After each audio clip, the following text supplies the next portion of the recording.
Hello, everybody. It's been almost a week. It's currently Thursday, and I usually give my updates on Friday, but I decided that I had enough to talk about today that I wanted to give you an update.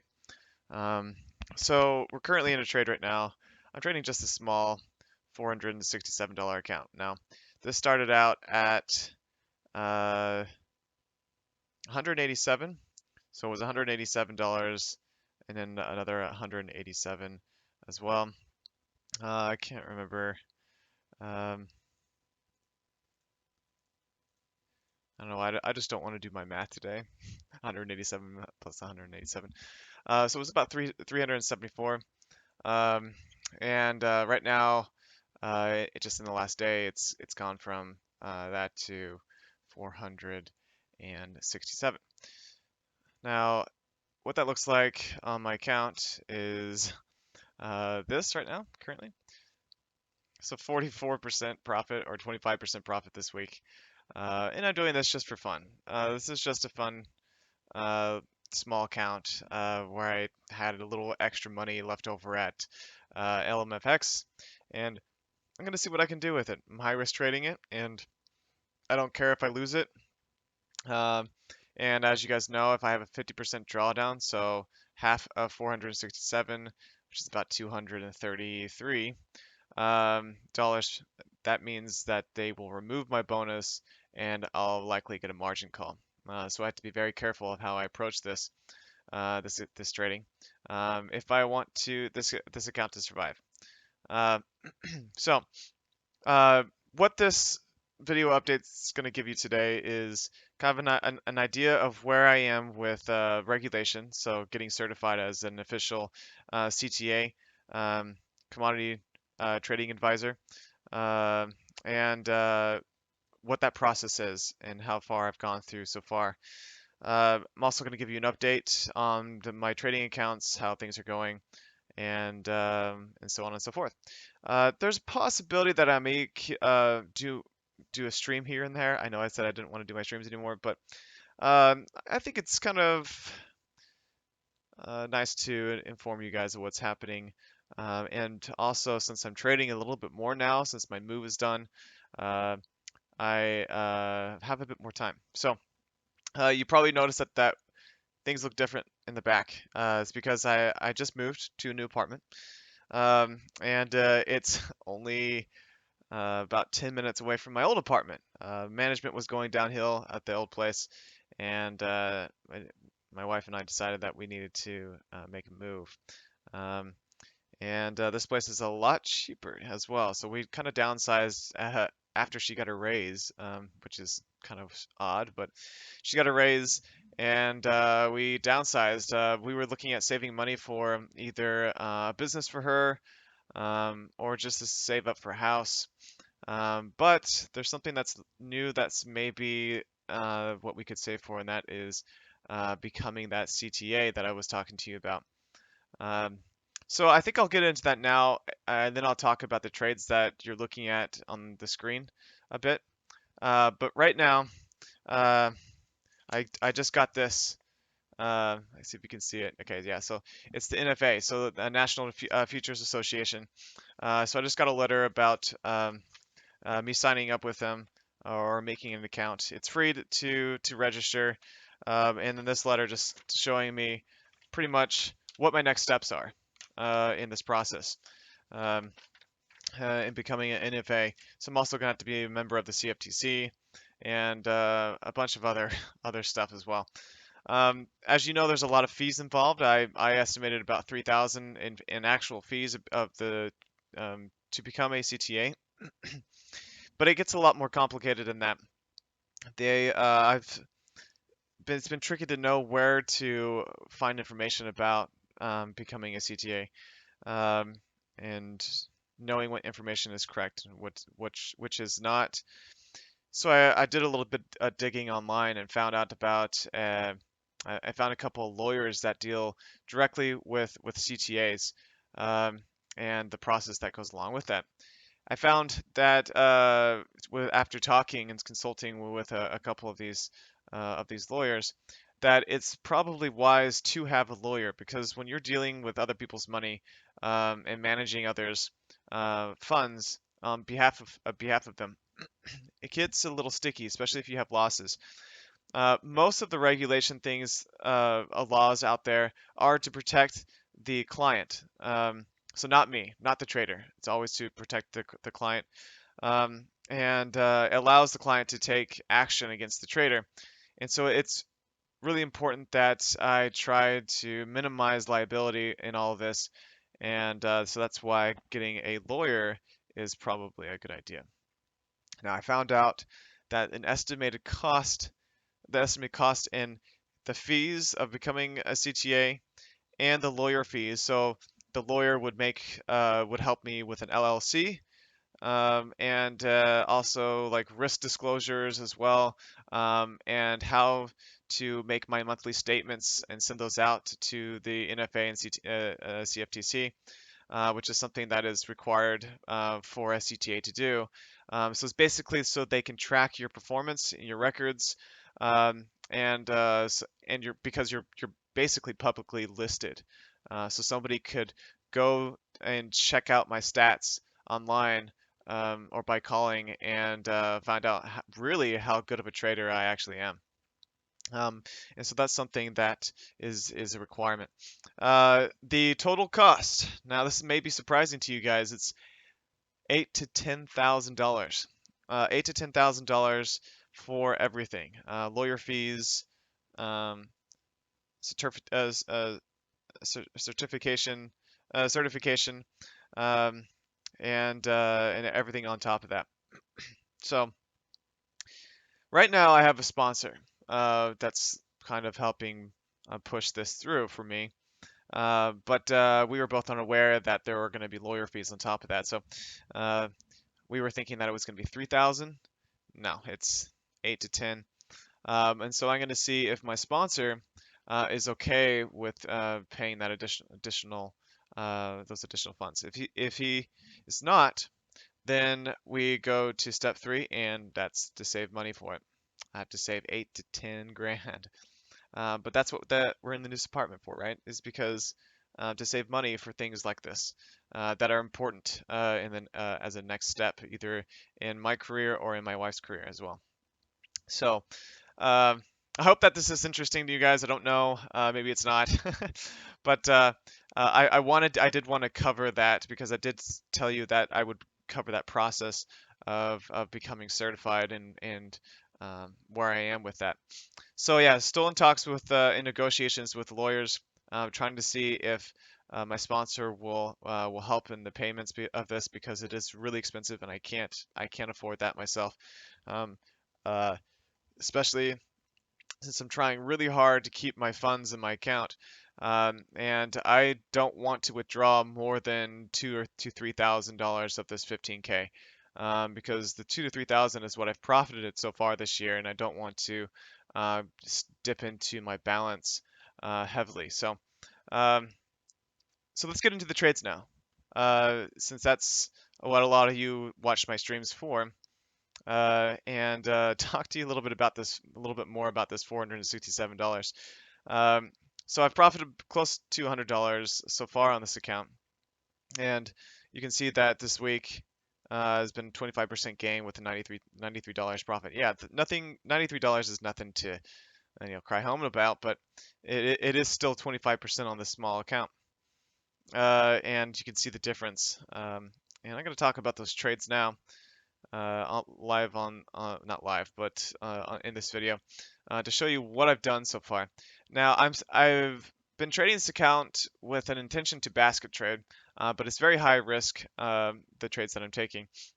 So my first trade was right at the peak. That was a short position, and I could talk a little bit about why I took this trade. All the trades so far have been on the pound CAD, by the way. So I took this one out right at the peak. The reason why I took that at the peak is because I was seeing this support area up here.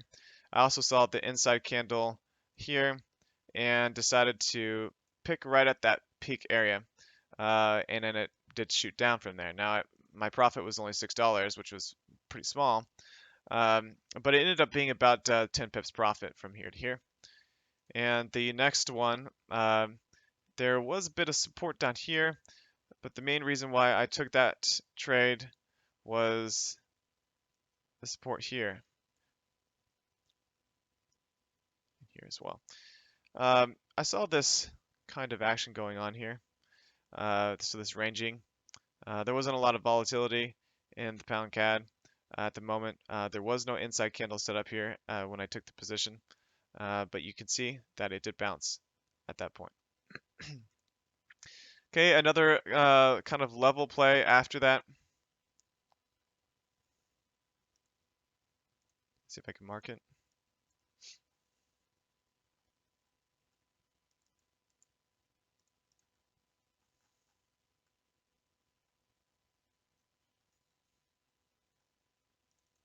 Okay, so this next one was a volume trade.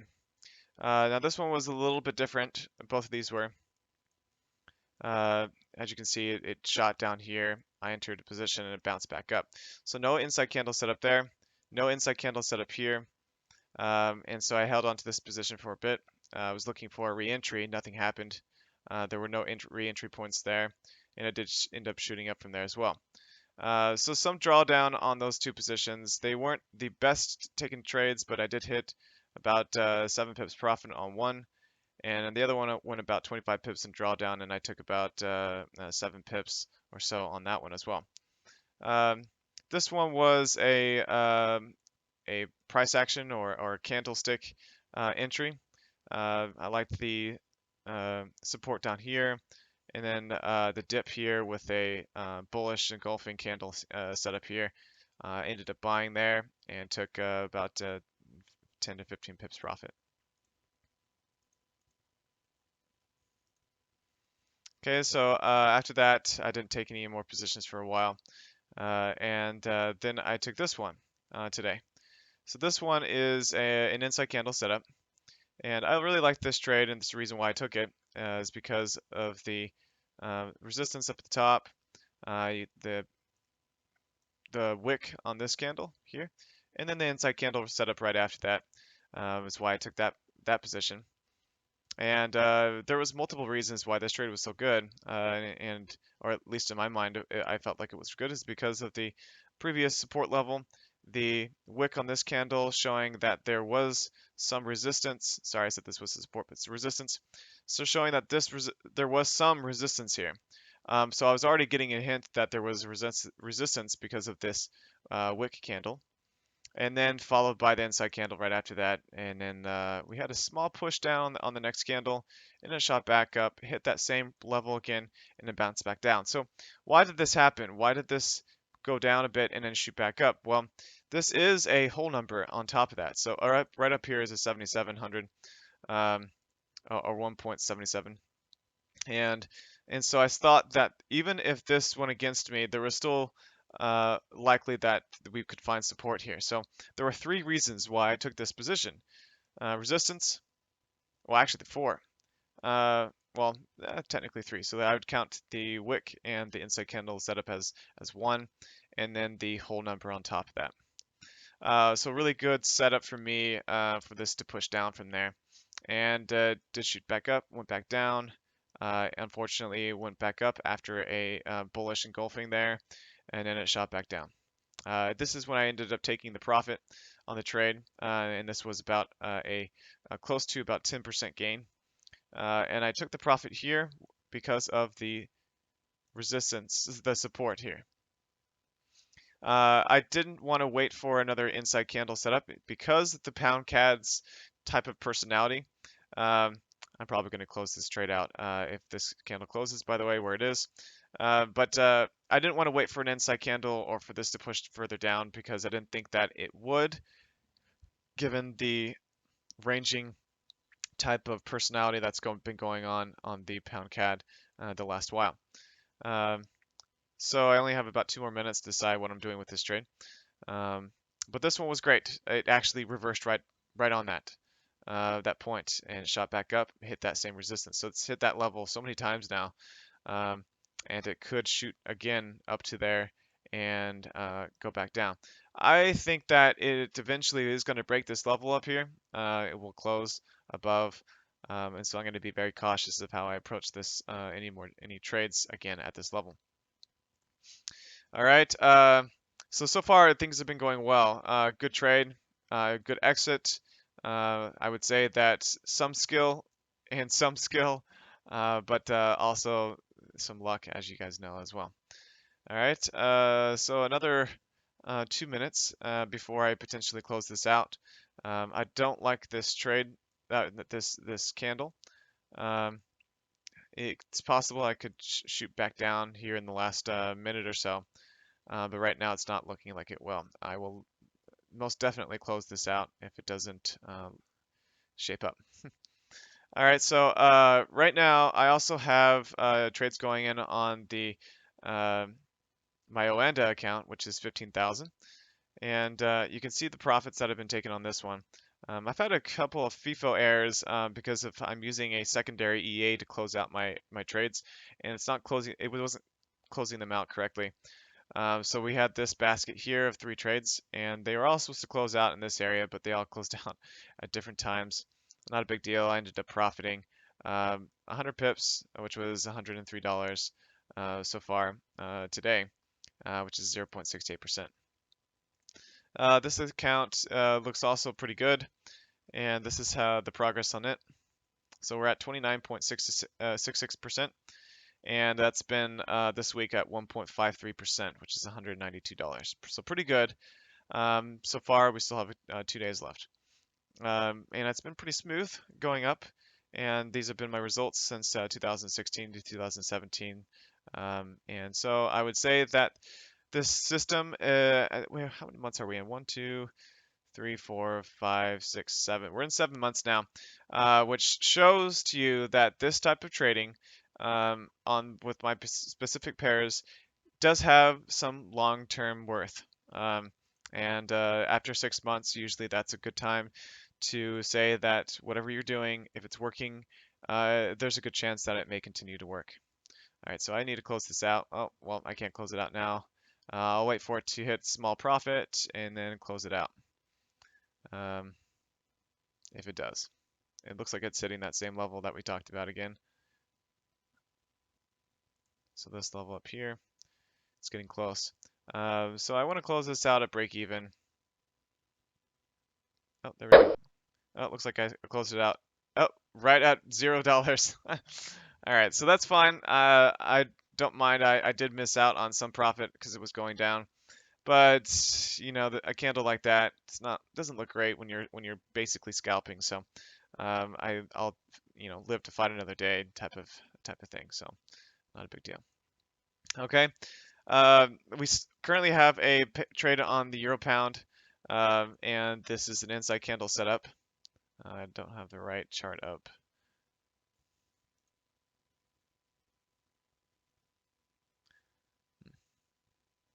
All right, that's fine. I can just show you on this. We'll delete this indicator window. Um, the inside candle setup here. It's a pretty good trade. This is an automatic. This is from my EA. The inside candle is set up here with a push, with the potential to push down. Not much profit right now. We're looking for about 50 pips or so with this position. And we do have ECB coming out later today. Now, if you look at the news, you'll see that the ECB is at 12:30 p.m. today, and there's going to be some CAD shenanigans going on too. So pretty big news day. And I won't be closing or stopping my EA, my expert advisor, when Draghi speaks. I'll just let it go, let it do its thing, and hope that disaster doesn't strike. No, I'll be fine. I'm only on one trade right now, so it's not a big deal. All right, so that's pretty much the update that I wanted to do. Today's a little bit longer than I typically do. There's a possibility that I may do an update tomorrow as well. But so far, that's where I am right now. And I still want to be certified as a CTA. It's just really expensive, as you know. And I'm hoping to grow this account to something substantial. So once I get to like 2,000, I'll probably make a withdrawal and continue to increase it at that point. But this account will likely always be high risk. And so something may be exciting for you guys to see because so far I haven't had to put more than one trade in. Every single position, that profitable position, has been just one trade. No baskets here. All right. So my manual trading, I haven't done a lot of it in the last while. It's been probably about a good 6 months since I've done uh, legitimate manual trading. And I mean, maybe this isn't legitimate because it's just such a small account, but it's still manual trading, and so I think I still have some skill with it. So let's continue to do this, and I'll be honest in my videos and let you know when I win or if maybe when I lose this account. Um, and you can follow along, and I'll tell you why, what, and what happened. All right. So thanks so much, guys, for watching and the support here. I'll be giving you an update either tomorrow or sometime next week to let you know what new has, I guess, come to pass. So, anyways, thanks again. Have a good day.